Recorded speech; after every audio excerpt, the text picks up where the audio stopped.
들어보도록 하죠. 박수 한번 주세요, 여러분.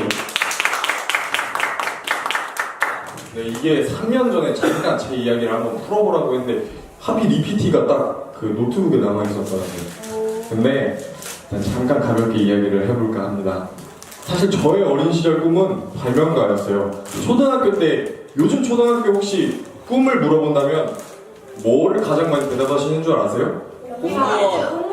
공무원, 연예인, 빌딩 주인 다양하게 나오는데 정말 놀랍게도 건물주! 공무원, 네 맞아요, 건물주. 돈이 좀 있는 집안 아이들은 건물주. 네, 보통 그렇죠. 근데 놀랍게도 요즘 아이들은 옛날 저희처럼 대통령 혹은 발명가 혹은 뭐 의사, 판사, 변호사 이런 게 아닌 안정적인 공무원을 꿈꾸는 그 시기. 하지만 저는 어렸을 때 꿈은 발명가였어요. 사실 근데 이 꿈이 굉장히 우습게도 고등학교 때까지 가져갑니다. 근데 굉장히 또 놀라운 건 어렸을 때 발명가가 꿈이어서 저는 어렸을 때부터 카메라도 이 집에 있는 멀쩡한 카메라도 부수고 청소기도 부쉈어요. 그래서 엄마한테 진짜 작살나게 맞은 적들이 굉장히 많이 있었어요. 왜 청소기를 부수냐 했는데 제가 그때 대답했던 게 아직도 기억나는 게 청소기에 내가 전구를 달아보고 싶다 라고 해서 10개 기계를 부시면 결국 하나 청소기 성공했습니다. 네. 그러다가 많은 것들을 부수면서 발명가를 꿈꾸면서 이렇게 발명 경진대회들을 이렇게 쭉쭉 나갔었어요. 근데 어렸을 때는 사실 많은 상을 타지는 못했었어요. 그러다가 이렇게 쭉 커오면 대부분이 꿈을 갖고 커와도 현실에 부딪히게 되고 흔들리게 되잖아요.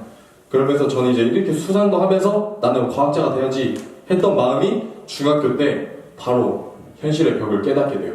그러면서부터 육상을 하기 시작했어요. 그래서 저는 1년 동안 전라북도 대표로 육상 선수를 했었다가 그리고 두 번째로는 전북 유소년 축구단에 입단을 해서 1년 동안 또 축구 선수를 했었어요. 그러다가 이제 고등학교 올라가니까 더 이상 축구도 못하게 되는 거예요. 왜냐면 축구는 그 당시 돈을 벌 수 있는 직업이 아니었거든요. 아까 어머니 얘기 정말 많이 했는데 모든 집안이 사실은 그런 것 같아요. 부모님은 안정적이고 내 범위 안에 있어야 돼 라는 그런 갇힌 삶 속에 저 또한 그렇게 그저 그렇게 그럼 남들 가는 대로 대학교 가고 남들 하는 대로 취직하고 남들 하는 대로 애 낳고 가정을 이루고 살아야겠다 라고 그렇게 방황하던 시기가 있었지만 군대를 가게 됐죠. 제 사진은 아닌데요. 비슷하죠? 네. 그리고 나서 군대를 갔다 오고 나서 대학생 벤처 창업 아이디어를 가게 됐어요. 사실 그 후에 꾸준히 수상을 타게 됐습니다. 자, 박수 한번 주시죠. 사실은 제가 어떤 제품들을 먼저 아이디어를 나갔는지를 조금 설명해드리고 싶은데 PT가 없어서 정말 아쉽은데 제가 처음 나갔던 건 손그림으로 변기 패드를 그려서 나갔었어요. 지금 보면 중학생 여기 계신 어떤 분들도 혼자서 30분이면 그 PT 만들겠다 라고 하실 만큼 퀄리티가 굉장히 낮았지만 그 PT로 저는 처음으로 난생 처음 100만 원이라는 수상금을 주게 됩니다. 그리고 나서 쭉 수상을 하면서 20개가 넘는 상을 타게 됐어요. 그리고 실제로 수상금을 모은 비용으로만 해도 3천만 원 정도를 모으게 됐었죠. 그리고 나서 내 길은 창업이다 라고 생각을 하면서 여기 계신 분들도 물론 가신 분도 있고 아니신 분도 있지만 창업 캠프를 저는 정말 많이 갔어요. 제일 많이 가신 분들이 있을 텐데 몇 번 가셨어요? 많이 가셨다고 했는데 저는 딱 그 절반 20번 저는 40번 정도 넘게 갔습니다. 창업 캠프를요. 그러면 정말 많은 사람들을 만나고 많은 창업자들을 만나고 많은 컨설턴트를 만나고 그리고 많은 사업의 실패들을 봐오면서 내가 꼭 어떻게든 창업을 성공해야겠다. 그리고 난 창업가가 돼야겠다. 그 한국판 스티브 잡스가 돼야겠다 라고 그때부터 꿈을 키우기 시작했었어요. 그리고 나서 어떤 걸 과연 창업할까를 고민하다가 결국 우산을 하게 됐어요.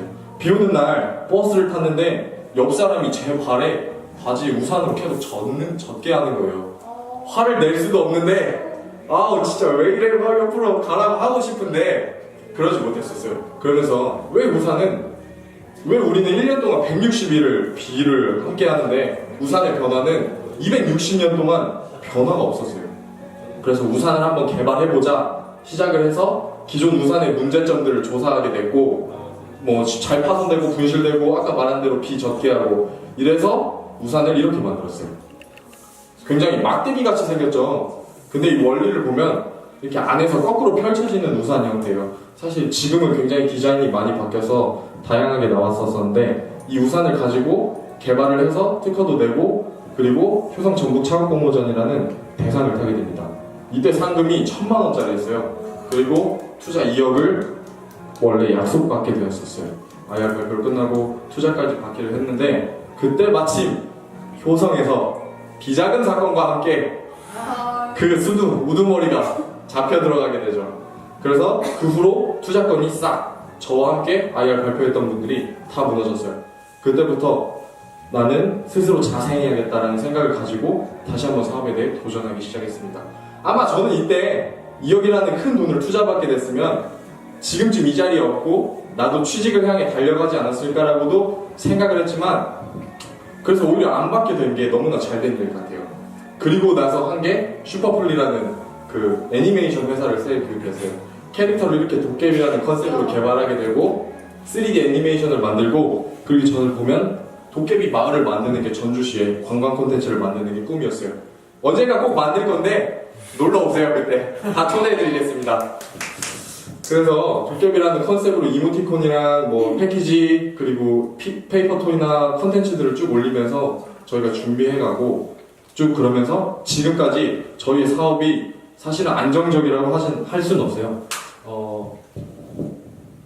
매출은 작년도랑 올해 합쳐서 꽤 많은 매출을 났지만 실제로 벌어들이는 돈은 정말 너무나 힘듭니다. 매출은 1억 5천 정도 났었어요.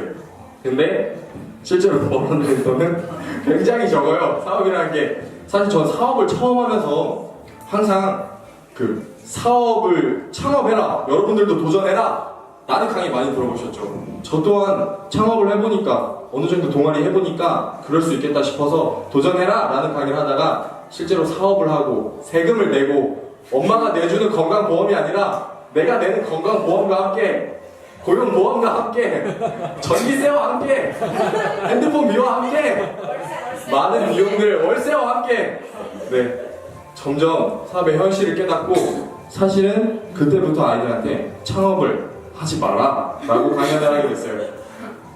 이렇게 말한 거는 물론 여기 계신 분들이 모두 창업을 하실 건 아니고 뭔가 각자의 꿈을 향해 걸어가시겠지만 제가 사실 이 일을 하면서 정말 좋았던 거는 정확히 말하면 어느 한 분야에 대해서 전문가가 된 건 아닙니다.